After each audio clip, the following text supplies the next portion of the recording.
Hei, ini Adi. Hari ini ada cerita tentang bagaimana seorang gadis cantik mencoba memenangkan kembali pacarnya, tetapi pada akhirnya dia menjadi pengacara. Setelah menonton, Anda dapat berlangganan saluran ini. Ini sangat membantu kami dalam mewujudkan konten-konten selanjutnya. Di California yang cerah, seorang wanita muda mengayuh sepedanya melintasi kampus, dengan amplop merah muda yang terletak di keranjang bermotif Ed. Tujuan perjalanannya adalah tempat yang sudah dikenalnya dengan baik, rumah sorority Delta Nu. Begitu sampai di sana, dia memenuhi misinya, menyerahkan surat kepada salah satu teman sororitinya.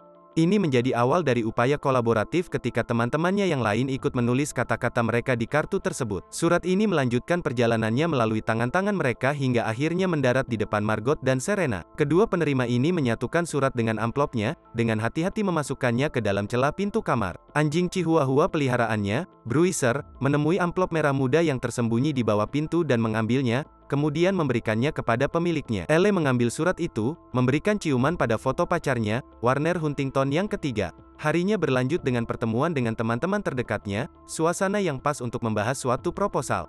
Di antara teman-temannya, Margot dan Serena menunjukkan optimisme, yakin bahwa malam ini akan berakhir dengan pertunangan Elle. Sebaliknya, peluang Elle dicemooh oleh yang lain. Trio tersebut memulai perjalanan berbelanja untuk mencari pakaian yang sempurna untuk kencannya dengan Warner. Seorang penjaga toko, yang didasari oleh penampilan, mencoba memanfaatkan naivitas yang diasumsikan pada Elle. Tanpa diketahui olehnya, Elle memiliki latar belakang dalam merchandising fashion yang memperlengkapnya dengan pemahaman yang tajam tentang pakaian. Ini menghasilkan balasan tajam yang membuat penjualnya terperangah. Saat malam tiba, Warner membawa Elle pergi dari rumah sororitinya ke restoran mewah. Di tengah suasana yang mewah, Elle memuji pacarnya, namun hanya mendapat ucapan terima kasih alih-alih balasan. Warner mengungkapkan rencana masa depannya untuk menghadiri Harvard Law School dan mengejar karir politik, dengan menyatakan bahwa kelalaian yang dia lihat pada Elle tidak sesuai dengan ambisinya. Dalam twist yang tak terduga, Elle setuju dengan pemikirannya. Namun, di tengah pidatonya, Warner dengan penuh kasih menyebutnya Pooh Bear, sebelum segera mengakhiri hubungan mereka. Elle meninggalkan restoran tersebut, menarik perhatian dan rasa ingin tahu dari orang-orang yang melihatnya. Warner, tetap pada keputusannya, bersikeras mengantarkan Elle pulang. Setelah mengantarnya ke rumah sororitinya, dia pergi, meninggalkan seorang gadis yang tenggelam dalam kesedihan setelah putus cinta yang tak terduga. Dalam akibatnya, Elle mencari penghiburan dalam batasan kamarnya, sebagai ungkapan dari gejolak emosionalnya setelah putus hubungan yang tak terduga. Dalam beberapa hari berikutnya, Elle ditemani oleh Margot dan Serena saat mereka menikmati sesi perawatan kuku, dengan tujuan untuk mengembalikan semangatnya. Di tengah suasana salon, Elle menemukan majalah yang menampilkan kakak laki-laki Warner dan tunangan mahasiswa hukumnya. Pertemuan ini memicu pemikiran ambisius dalam diri Elle, keyakinan bahwa meniru jalan ini bisa membawanya kembali kepada Warner. Dia bertekad untuk bertransformasi menjadi mahasiswa hukum sendiri, dengan harapan membuktikan nilai dirinya dan mendapatkan kembali kasih sayangnya. Dengan bersemangat, Elle berbagi aspirasinya yang baru ditemukan dengan orang tuanya, yang memiliki keraguan tentang pilihannya. Penasihat akademik di Kula juga meragukan prospek penerimaan Elle di Harvard. Namun, Elle tidak goyah, yakin bahwa dia bisa mengatasi rintangan-rintangan itu. Margot dan Serena mengangkat alis dengan khawatir melihat keberanian Elle, namun teman-teman sororitinya berkumpul di sekelilingnya, menawarkan dukungan mereka. Perjalanan Elle mencakup mengirimkan esai video yang mengesankan, menarik perhatian administrator-administrator pria. Berbulan-bulan studi yang keras mencapai puncak dalam momen kemenangan, Elle mencetak nilai luar biasa, 179, dalam ujian penerimaan sekolah hukum dan memiliki GPA 4.0, yang menjamin penerimaannya ke Harvard Law School. Prestasi ini dirayakan bersama teman-teman sororitinya. Setelah tiba di Harvard, kedatangan Elle disertai dengan truk pindahan yang dipenuhi barang-barangnya, mobil konvertibelnya, dan anjing Chihuahua setia, Bruiser. Dia dengan cepat menjadi subjek penilaian karena kepribadian West Coast-nya yang berbeda dengan teman-teman sekelasnya di East Coast. Keunikannya memicu keraguan di antara teman sekelasnya, yang diperburuk oleh cara Elle yang khas California. Hari pertamanya di kampus, Elle secara mengejutkan bertemu dengan Warner, yang terkejut oleh kehadirannya di Harvard Law. Hal ini menciptakan nada untuk interaksi Elle dengan mantan pacarnya. Saat bertemu dengan Profesor Stromwell yang tegas, Elle diisolasi dan sementara waktu diusir dari kelas karena tidak siap, yang mendapat dukungan dari teman-teman sekelasnya. Setelah mengambil waktu untuk berkumpul kembali, Elle bertemu dengan Emmett Richmond, yang memberikan nasihat tentang cara bertahan dari profesor-profesor yang sulit dan pekerjaan kursus yang menantang. Saat dia terlibat dalam percakapan dengan Warner, dia mengetahui bahwa dia sudah bertunangan dengan pacar baru, Vivian Kensington, yang juga dia panggil dengan penuh kasih Puh Bear. Pengungkapan ini mengguncang Elle. Dalam gejolak emosionalnya, Elle mencari penghiburan di sebuah salon, di mana dia berhubungan dengan Paulette Bonafonte, seorang perias kuku.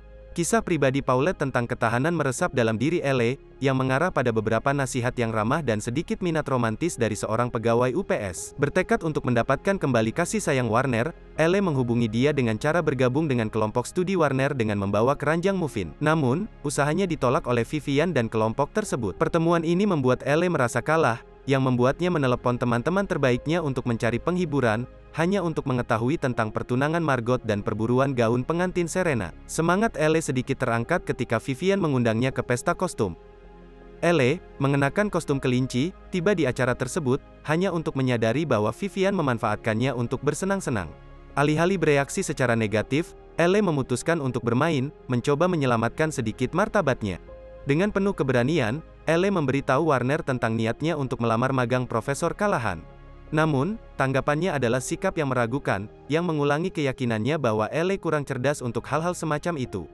Setelah menyadari bahwa Warner tidak akan pernah membangkitkan kembali hubungan mereka atau menganggapnya serius karena harapan-harapan yang tidak realistis, Elle menjadi bersemangat untuk membuktikan dirinya. Dia mendedikasikan dirinya untuk belajar dengan tekun dan berusaha menunjukkan pemahamannya yang tulus tentang materi pelajaran. Saat musim dingin tiba, Elle mengejutkan kelompok belajar Vivian dengan berpartisipasi aktif dan menunjukkan komitmen. Di perpustakaan, dia bertemu dengan David Kidney, seorang mahasiswa rekan, yang memberinya tangan untuk mencapai buku. Pendekatan Elle terhadap belajar menjadi lebih sungguh-sungguh, dengan dia mengangkat tangan selama diskusi kelas dan memberikan respons yang akurat. Upayanya dalam interaksi penting dengan Paulette, di mana dia membantu menyatukan kembali Paulette dengan anjingnya, menegaskan peningkatan kepercayaan dirinya. Selama kelas yang diajarkan oleh Profesor Callahan, analisis kasus memicu debat. Sementara Warner mendapat pujian atas kontribusinya, argumen Elle mengalahkan argumennya, sehingga profesor menyatakan Elle sebagai pemenang. Penampilan mengesankan ini memberi Elle kesempatan untuk melamar magang di bawah bimbingan Callahan. Pada semester berikutnya, Profesor Callahan memilih untuk memilih sekelompok mahasiswa magang tahun pertama, termasuk Elle, Enid, Warner, dan Vivian, untuk kasus penting. Elle sangat gembira dengan kesempatan ini dan merayakannya dengan berbelanja. Kasus ini berkaitan dengan Brock Windham, seorang instruktur kebugaran terkemuka yang dituduh membunuh suaminya yang kaya. Kelas mengasumsikan bahwa Brock menikah karena uang, tetapi Elle berpendapat bahwa Brock adalah sesama anggota Delta Nu yang dia kagumi. Selama kunjungan ke penjara, Brock memberikan keterangan tentang peristiwa-peristiwa yang mengarah ke kematian suaminya. Dihadapkan dengan tuduhan pembunuhan, Brock menolak untuk menyajikan alibi dan mengancam akan berbohong jika dipanggil untuk memberikan kesaksian. Setelah kunjungan, Elle memperkenalkan dirinya kepada Brock sebagai panutan, yang ingin belajar dan tumbuh dari pengalamannya. Pada kesempatan lain, Elle berbicara dengan sahabat baiknya, Paulette, di salon. Ketika kurir UPS melakukan pengiriman, Elle melihat bahwa Paulette enggan untuk berhubungan secara romantis dengan pria tersebut. Merasa ada peluang untuk membantu, Elle berbagi teknik uniknya yang dikenal sebagai bend and snap. Metode bermain-main ini menciptakan kehebohan di salon saat pelanggan dan karyawan bergabung. Diskusi dalam tim hukum Callahan terus berlanjut saat mereka menyelidiki kasus pembunuhan. Elle menyampaikan pemikirannya, mengusulkan bahwa anak perempuan korban atau mantan istri mungkin adalah pelaku kejahatan tersebut. Vivian diberi tugas untuk mengambil kopi untuk Callahan, sebuah tugas yang menyoroti dinamika kekuasaan dalam kelompok tersebut. Keyakinan Elle tentang ketidakbersalahan Brock, meskipun tidak ada alibi, mendorongnya untuk mengunjungi Brock di penjara, menawarkan dukungan sebagai sesama anggota sorority. Selama kunjungan ke penjara, Brock berbicara dengan Elle, mengungkapkan bahwa dia sedang menjalani liposuksi pada hari kematian suaminya, sebuah rincian yang dapat merusak reputasinya. Elle berjanji untuk menjaga rahasia ini, memperdalam ikatan di antara mereka. Penghargaan baru ini mendorong Vivian untuk mengevaluasi kembali persepsinya tentang Elle, bahkan mengungkapkan bahwa masuknya Warner ke Harvard difasilitasi oleh pengaruh ayahnya.